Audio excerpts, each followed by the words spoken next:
Alam nyo na, yung aming ate, nung nanay-nanayan kami, ginawa akong katulong. Inutos-utusan ako. Tingnan nyo tong video na to. O yan, nakikita nyo yan. Tuwang-tuwa siyang ngiting tagumpay dahil nuutos-utusan niya ako.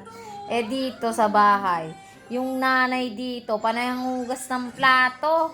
O, dahil palit kami, hintayin ang ganti ng anak sa nanay. Ay, ang nanay, ganti pa lang ng nanay sa anak. Akala mo ha?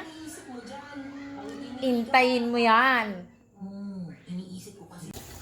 Ano ba yan, Julie? Anong ginagawa mo dyan? Imbis na maghugas ka dito. Ako pa gumagawa. Ang dali-dali lang ng hugasin na to. Di mo pa magawa. Ha? Ano ba yan? Puro kasi laro na dito. Wala akong magawa. Ang dali-dali na ka lang nito, oh. Oh, hugasan mo lang, oh. Ang dali-dali lang. Babalawin mo. Maghuhugas ka. Tapos ubos na. Tapos maglaro ka na. Yun lang. Hindi, andyan ka lang. Ano lang ang kusa sa sarili mo? Okay, kata mo.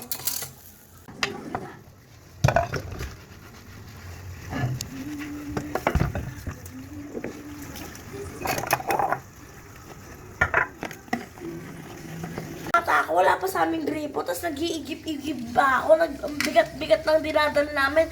Pag di kami kukurtiin pa kami, ikaw nga, di ka makakilos dahil may gripo na ngayon.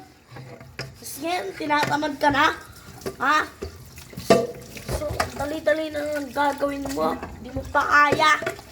Ano ba yan? Simpleng gawain, di mo pa kaya. Samantalang ako, tignan mo, tapos na tao doon, no? Tapos kayo magwawalis na ako, ikaw dyan nakaupo ka lang. Naglalaro ka lang dyan. Di ka ba pwedeng gumalaw? May paa ka naman siguro dyan. May kamay, may karamdaman ka naman dyan. Hindi puro laruan, puro laro dyan. Ha? Di ka magtitim. Bata kami, wala kaming ganito. Tapos ngayon may ganito na. Tinatamad ka na. Ha? Ikaw ba? Sarili mo. Puro ka ng laro dyan. Laro ka ng laro.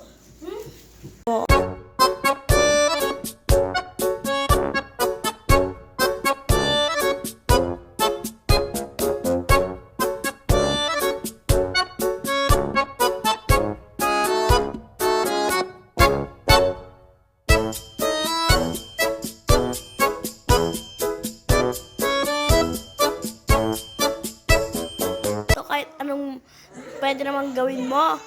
Wait, Julie! wait. Mag-ayos ka doon ng kama. Ay, gusto mo ay, asan yung hanger ko? Saan na yun? Wait.